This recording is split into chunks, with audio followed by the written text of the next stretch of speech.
विनोद खड्गी असोज 5 गते बिहानको करिब 10 बजेतिर उनको फोनमा घन्टी बज्छ।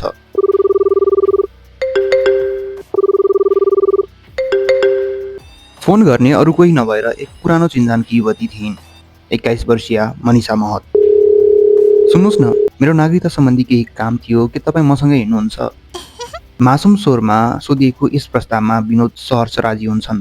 बोलाएको 1.5 घण्टापछि नै उनी गाडीमा बसेर मनिषाको डेरातर्फ लाग्छन्। तर उनी जान्दैनथे यो सब उनको लागि भनेर तयार पारिएको एउटा योजनाको सुरुवात मात्र थियो।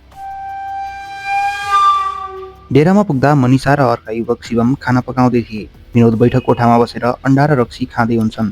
सबै कुरा सामान्य झैँ देखिन्थ्यो, तर पर्दा पछाडि भने एउटा घिनलाग्दो योजना तयार भइसकेको थियो। मनिषाले म खोर्सानी किन्न बाहिर जान्छु भनेर बहाना बनाउँछिन्। तर खोर्सानी हिँड्न उनले बाहिरबाट एउटा सन्देश पठाउँछिन्, सबै तयार छ, अबको 5 मिनेटमा हिमालय गेटबाट हिँड्नु। उता हिमालय गेटमा अंशु, शिवम, सरिन, प्रतीक सबैजना आफ्नो भूमिकामा तयार थिए। मनिषाको कोठामा पुग्ने बित्तिकै अब उनीहरूको योजना सुरु हुन्छ। कोठाको ढोका खुल्छ। विनोद उठ्न नपाउँदै उनीमाथि लात्ती, मुड्की र निर्मम प्रहार सुरु हुन्छ। शरीरका संवेदनशील भागमा बारम्बार प्रहार गरिन्छ। त्यो कोठा एकजना मानिसको चिच्याहाटले भरिएको हुन्छ।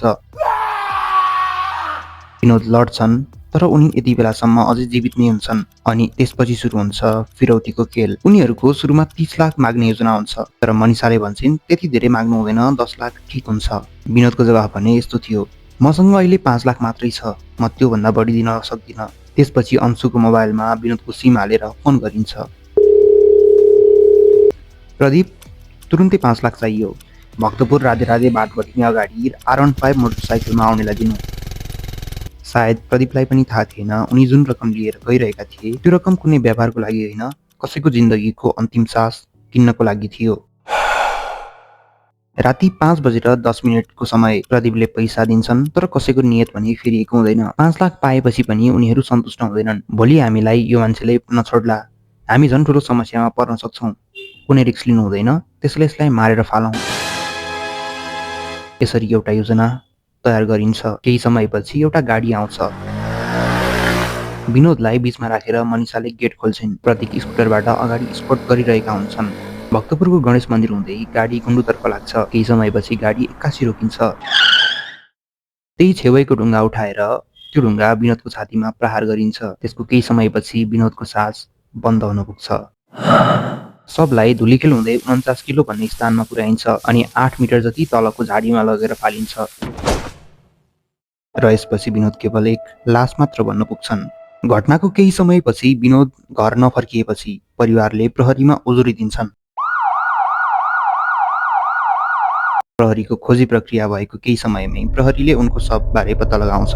उक्त अपराधसँग जोडिएका सबैलाई गिरफ्तार पनि गर्छ। र प्रहरीकै अनुसन्धानकै क्रममा यो सबैको पछाडि मास्टरमाइन्ड मनिषा नै हो भन्ने कुरा पनि बाहिर आउँछ।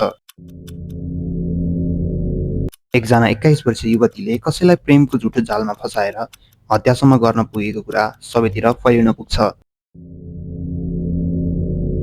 जो मान्छेहरू हाँस्दै बोल्छन् सधैँ राम्रा होलान् भन्ने पक्कै हुन्न। आजभोलि हनी ट्र्याप जस्ता कुराहरू केवल चलचित्रमा होइन, हाम्रो वरिपरि पनि भइरहेका छन्। एउटा गल्ती जीवनको अन्तिम गल्ती हुन सक्छ। धन्यवाद।